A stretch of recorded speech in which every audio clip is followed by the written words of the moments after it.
नमस्कार मित्र हो. काळ्या सावल्या या माझ्या चॅनलवर परत एकदा तुमचे स्वागत आहे. पुढील गोष्ट सुरू करण्याआधी जर का तुम्ही आपल्या चॅनलवर नवीन असाल किंवा पहिल्यांदा आला असाल तर आपल्या चॅनलला लाईक, शेअर आणि सबस्क्राईब करायला विसरू नका. चला तर मग पुढील गोष्टीला सुरुवात करूया. जोरू जागचा हालत नव्हता. आपण पळून जावे असे त्याच्या मनातही आले नव्हते. पळून गेलो तरी पोलीस पाटील आपल्याला पकडून देईल आणि वाघाने जर खाल्ले तर बरे होईल. पोलिसांपेक्षा वाघ बरा असं जोरूला वाटले.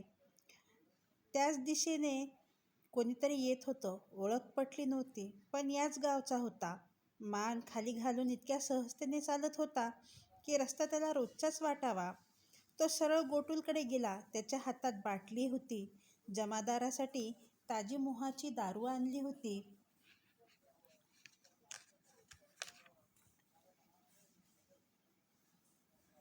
आता दारू आली होती. काही वेळाने भात येईल, काही वेळाने कोंबडीची भाजी येईल. पेकाने आपला बाप साप चावून वारला हे सरकारी जमादाराला का कळवले नाही? त्यांना याविषयी शंका होती. म्हणून जोरू व पेका घरी चालले होते. पेका काहीच बोलत नव्हता. बरेच गावकरी तिथे बसून होते.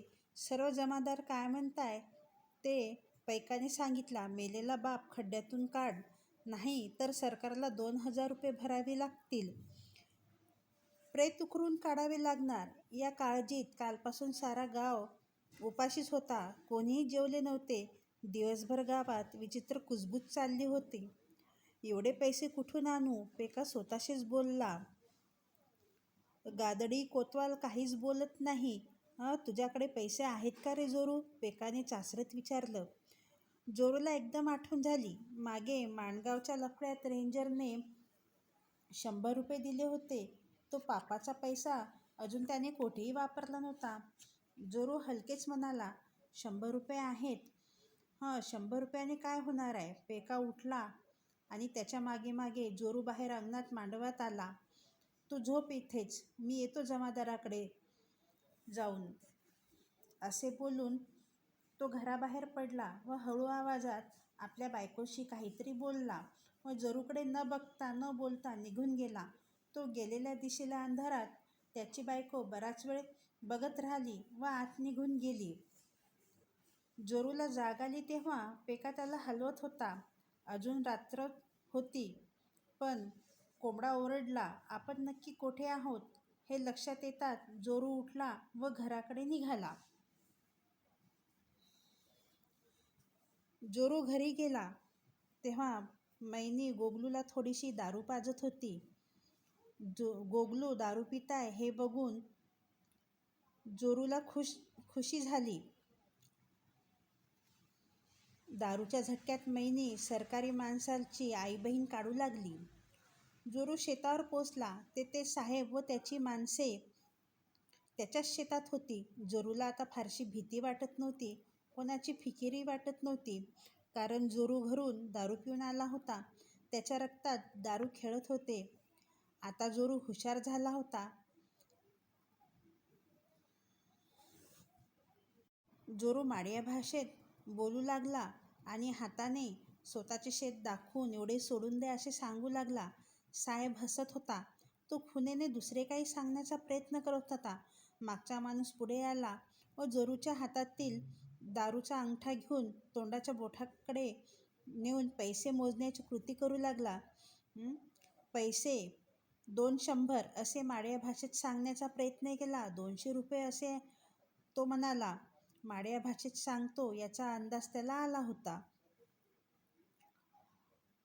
त्यांना कोंबडी हवी आहे हे पण जोरूला समजले, पण त्याने तसे चेहऱ्यावर दाखवले नाही.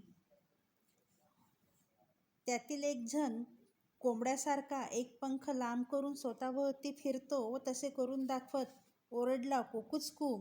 साहेब लोकांचे कोंबडे झालेले पाहून जोरूला आनंद झाला. त्याने मोठ्या साहेबाकडे पाहिला व तो ओरडत नव्हता, पण तो खुश झाला होता. त्याने दारूचे केलेले हाल पाहून जोरूला हसू आला, परंतु तो खाली मान घालून चुपचाप उभा राहिला. साहेब व त्याची माणसे चालती झाली. जोरूही घराकडे निघाला.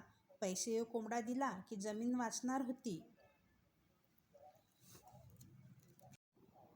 प्रत्येकजण आपापल्या कामात होता. नाही म्हटलं अक्कलपल्लीच्या गावच्या पिंडसेने जोरूच्या कुट्रे गावातील गोगाची बायको नेली होती. काल गाववाले जाऊन गोगाच्या बायकोला परत घेऊन आले होते. आज त्याचा खटला गावात होणार होता. दोन्ही गावचे लोक येणार होते, जमणार होते. गावचे बाहेरचे म्हातारे पंच म्हणून येणार होते. जोरूला तशी गावात काही किंमत नव्हती. खटल्यात त्याला कोणी विचारणारे नव्हते. पण विनाकारण या खटल्यात तो गुंतला होता. 2 दिवसांनी रविवार आला. रविवार कोणी काम करत नसे तसा रिवाज होता. त्या दिवशी काम करायचे सर्व गावाने मिळून.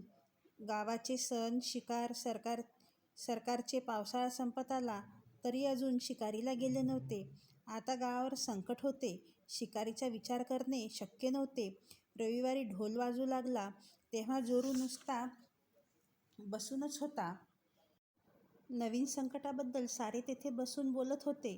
जोरू फक्त ऐकण्याचे काम करत होता. पटवारी कालच आला होता. सरकार इंद्रावती नदीवर धरण बांधणार आहे. सरकारला खूप पाणी हवे आहे. सरकार मग वीज बनवणार आहे. त्यामुळे सगळीकडे पाणी येणार आहे. साहेब जमीन मोजून दगड जमिनीत गाडणार. जेथे दगड राहतील तिथे तिथे पाणी येणार. मग ती जमीन सरकारकडे जमा होणार. पण साहेबाला पटवाऱ्याने नीट समजावून सांगितले आहे की हे गरीब आदिवासी आहेत, त्यांना पोरंबाळ आहेत, म्हणून सरकारला 200 रुपये व साहेबाला 1 कोंबडी दिली जाईल. त्या जमिनीत साहेब दगड गाडणार नाही. हे सारे सरकारला सांगण्यासाठी साहेब सूर्यपूरला गेला आहे.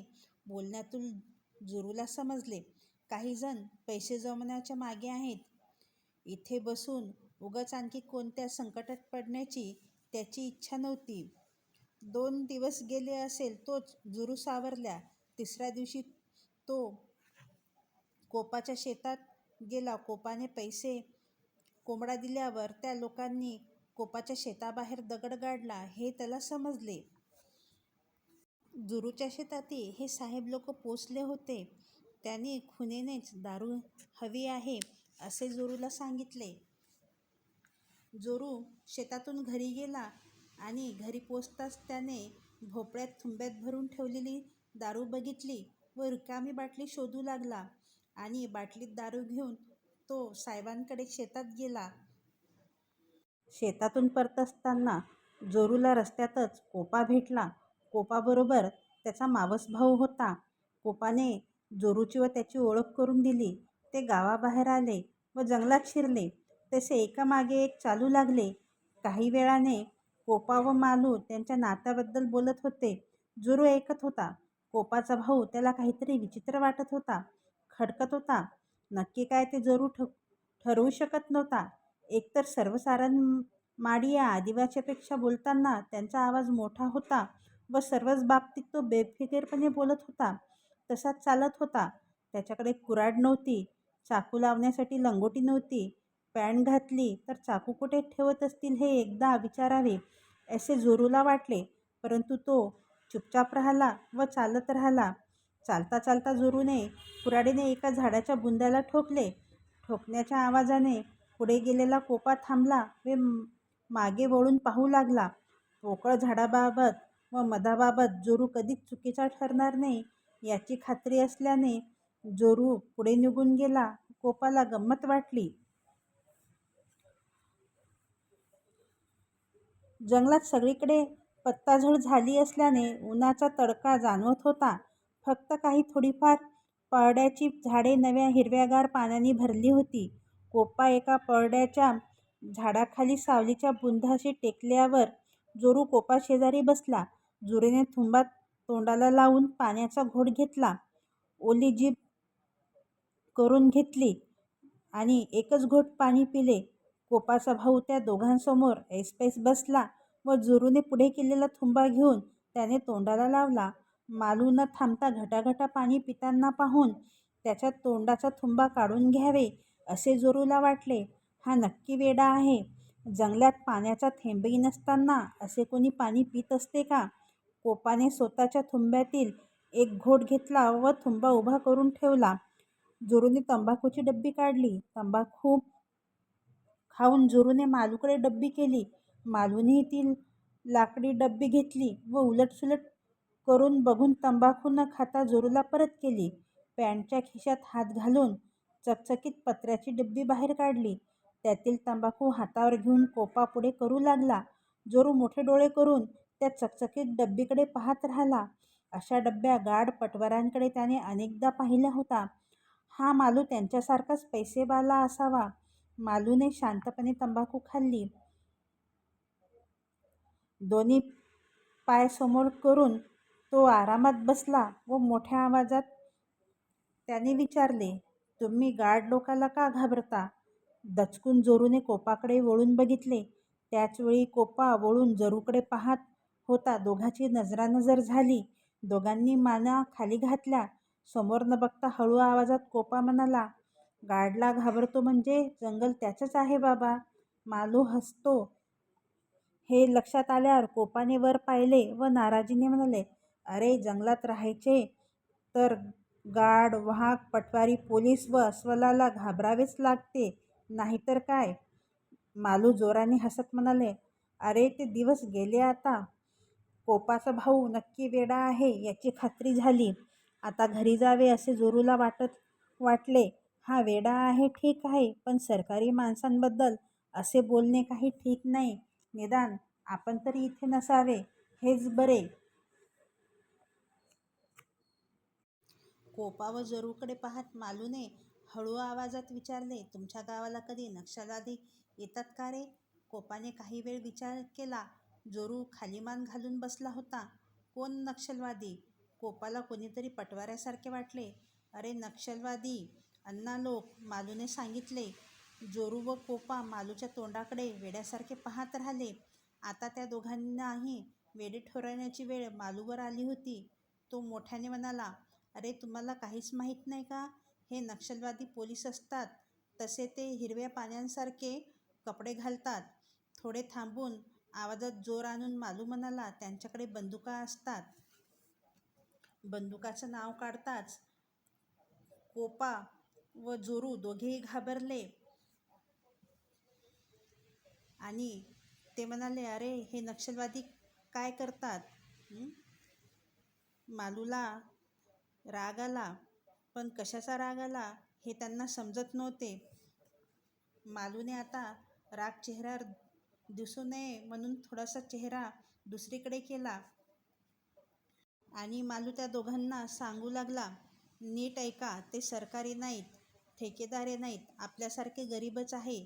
ते पोलिसांसारखे कपडे घालतात, साधे सरळ आहेत, सरकारी माणसासारखे चोर नाहीत. जोरूला एकदम काहीतरी हायसे वाटले. तो प्रथमच बोलला, आपल्यासारखे गरीब आहेत ना? मग काय, त्यांच्याकडे बंदुका आहेत. मालू आवाज चढून म्हणाला, गरीबाचे कोणी नाही, आपण असेच मरणार. असे सहजच जोरू म्हणाला व तिथून उठला. शेत केव्हाचेच खाली झाले होते. चुक्कार पोटं खपाटीला गेली होती अन हाडनहाट दिसणारी गुरे गाई काही खाण्यास न मिळालावे म्हणून ते फिरत होते. काही काम नव्हते. शेतात एक छोटे आंब्याचे झाड होते. बारीक बारीक आंबे लागले होते. आंब्याच्या सावलीत एक चपटा दगड डोक्याखाली घेऊन जोरू पडून राहिला. बिडीपत्ता नाही झाली. कर्ज कसे फेडावे, मुख्य म्हणजे मीठ मिरची व कपडे कसे घ्यावे. फुलाचे काम सुरू होणार होते, पण गेल्या वर्षीचा ठेकेदार नव्हता. नवीन ठेकेदार मागचे पैसे देण्यास तयार नव्हता. लोक कामावर जात नाहीत म्हटल्यावर त्यांच्या गावाकडील लोक कामाला आणून पुलाचे काम चालू ठेवतात. पेपर मिलचे काम यावर्षी त्यांच्या गावाला मिळालेच नव्हते. रोख पैसे कुठून आणावा या विचारातच जोरूला झोप लागली असावी. त्याला जाग आली तेव्हा कोणीतरी त्याच्याजवळ उभे होते. हे लक्षात येताच त्याने डोळे उघडून बघितले तर त्याला समोर त्याचा मुलगा दिसला. बाबा, असा आवाज लालसू देत होता. लालसू म्हणाला, चला घरी, मी दिवसभर तुम्हाला शोधतोय. म्हणत जोरू घराकडे निघाला. संध्याकाळ होत आली होती. मुलाशेजारी उभे राहताना तो आपल्यापेक्षा उंच झाला आहे हे त्याला जाणवले. लालसू सुरुवातीपासूनच त्याच्या आईसारखा होता. मैनी जोरूपेक्षा उंच होती. पाण्याची आणि त्याला आईची दोघांची पण लालसूला आवड होती. लालसूला नदीवर जायला नेहमी आवडत असे.